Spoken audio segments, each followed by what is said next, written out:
Halo, assalamualaikum warahmatullahi wabarakatuh. Pada kesempatan kali ini, untuk mata kuliah konsep kebidanan, Bu Sandra akan memberikan materi tentang sejarah perkembangan bidan. Jadi nanti kita akan bahas sejarah perkembangan bidan baik di luar negeri ataupun di dalam negeri.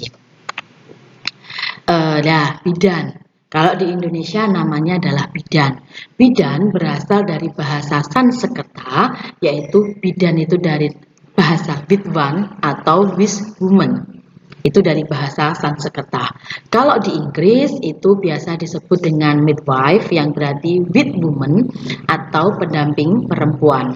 Selanjutnya di Belanda itu disebut dengan verloskunde atau berarti penolong persalinan yang terampil. Itu adalah nama-nama bukan nama sih, asal mula nama bidan itu di Indonesia mulai dari bahasa Sanskerta, dari Inggris ataupun dari Belanda.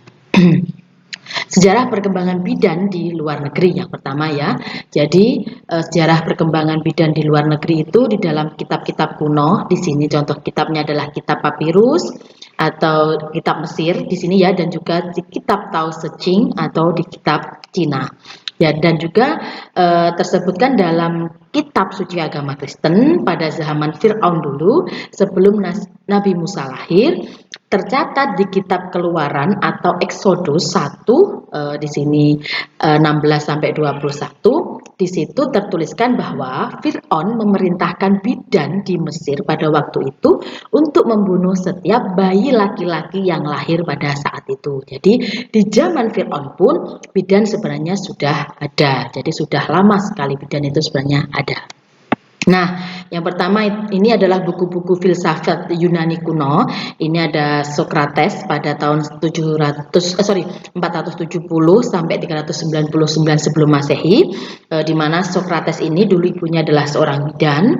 Dia mengakui bidan sebagai profesi yang paling dihormati pada saat itu. Jadi sehingga Socrates itu menuliskan tentang apa sih bidan, siapa sih bidan, karena dia mempunyai ibu seorang bidan. Di mana beliau juga sebagai perintis filsafat Yunani, dia mengembangkan metode pengajaran yaitu metode dialektika, dan Socrates ini menamakannya dengan Maientike Techne atau seni kebidanan.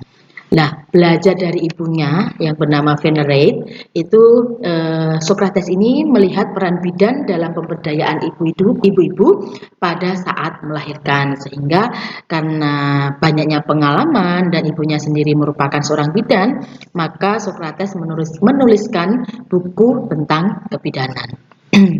Selanjutnya di Cordoba, di Spanyol pada abad ke-12, di mana ahli kandungan bangsa Arab Moro atau Al-Zahrawi mendidik wanita muda menjadi bidan karena adat istiadat pada waktu itu lebih menerima wanita sebagai pendamping ibu sewaktu melahirkan.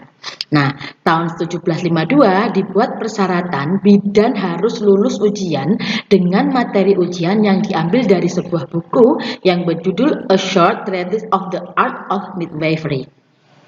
Selanjutnya pada 1789 pendidikan bidan dibuka di ibu kotanya yaitu di Madrid. Sedangkan tahun 1932 pendidikan bidan secara resmi menjadi School of Midwife, itu di Cordoba ya. Selanjutnya di Swiss pendidikan bidan secara formal dimulai sejak ke abad ke-16. Selanjutnya pada 1569 itu sudah ada legislasi yang mengatur praktek kebidanan, dan dari awal pendidikan bidan sudah terpisah dengan pendidikan tenaga kesehatan yang lain. Jadi bidan di sini berdiri sendiri, tidak bersama keperawatan ataupun dengan kedokteran. Sedangkan di Belanda, pendidikan bidan itu harus terpisah dari pendidikan perawat di bidan yang tadi disebut dengan verloskunde. Sedangkan di Denmark, bidan merupakan profesi yang tersendiri juga sama dengan di Swiss dan di Belanda. Lalu pendidikan bidan itu dimulai tahun 1787, pendidikan postgraduate selama 9 bulan bagi bidan untuk memenuhi kebutuhan terhadap pendidik dan pengelola dari bidan itu sendiri. Selanjutnya di Selandia Baru, pada era 80-an, mereka bersama bidan menegaskan kembali otonomi bidan dan mengajukan usulan memperkuat legislasi tentang profesionalisme praktek bidan. Selanjutnya, merintis adanya pendidikan bidan direct entry atau yang bachelor, tingkat bachelor, atau di Indonesia yang disebut dengan pendidikan strata 1. Selanjutnya di Kanada membuka pendidikan bidan secara resmi pada tahun 91 setingkat dengan universitas dengan direct entry atau S1. Konsep dasar model pendidikannya adalah kemitraan yang dimana berintegrasi antara perempuan, guru bidan, mahasiswa bidan, institusi pelayanan dan pendidikan serta organisasi profesi bidan itu sendiri. Kemitraan ini menjaga agar program pendidikan bidan tetap pada tujuan utama yaitu mencetak bidan-bidan yang dapat bekerja secara mandiri. Selanjutnya di Inggris, salah satu negara dengan pendidikan bidan yang prakteknya sudah stabil dan di sana sudah ada undang-undang sejak tahun 1902 yang disebut dengan Midwifery Act. Itu sudah ada undang-undangnya sejak lama. Selanjutnya di Amerika mulai membenahi pendidikan bidan setelah Perang Dunia Kedua, kemudian pendidikan bidan direct entry dengan level S2 dimulai sejak tahun 96 di University of New York yang letaknya di Brooklyn. Selanjutnya di Australia. Nah, Australia ini adalah pendidikan bidan yang paling maju 10 tahun terakhir ini, maka jangan heran banyak bidan-bidan Indonesia yang bekerja dengan Australia untuk meningkatkan mutu pelayanannya. Nah, dasar pendidikan bidan di sana dari tradisional hospital based program menjadi tertiary course study yang menyesuaikan kebutuhan pelayanan di masyarakat. Bidan bekerja di komunitas tetapi perannya berbeda dengan petugas kesehatan komunitas lainnya. Tingkat pendidikan bidan saat ini sudah mencapai doktoral kalau di sana. Nah, itu tadi adalah sejarah pendidikan bidan di